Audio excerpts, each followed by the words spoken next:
او سميها ضريبه. لان انت لما بتغير البيئه بتاعتك بتغير بعض العلاقات. في ناس ممكن تخسرها لما تنجح، في ناس بتسيبك لما تنجح، على فكره بتبعد عنك. حد خد باله من حاجه زي كده ولا لا؟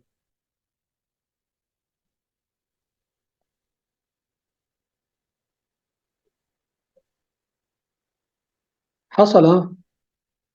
فانت على فكره كمان عقلك اللاواعي عارف المعلومه دي، عارف ان انت لما تنجح في ناس هتخسرها.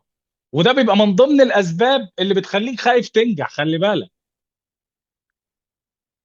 يعني انا عارف مثلا ايه، محمود ده لعبي وحد هيعمل لي مشاكل. وبعدين لما بدات ارتب البيئه بتاعتي اللي هي سواء مكان شغلي سواء الناس اللي حواليا الكلام ده كله، عارف ان انا هقلل تعامل مع محمود، هخسر محمود. تمام. فقبل ما انجح عقلي اللاواعي عارف ده.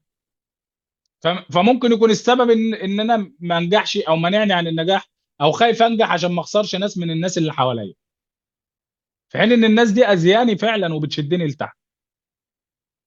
تمام.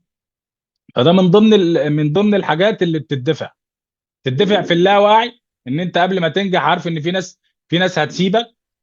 وبعد ما تنجح انت فعلا بتضطر غصب عنك تسيب الناس دي، لان خلاص ما لهمش مكان في حياتك الجديده او في بيتك الجديد، او بتقلل تعامل معاهم. تمام.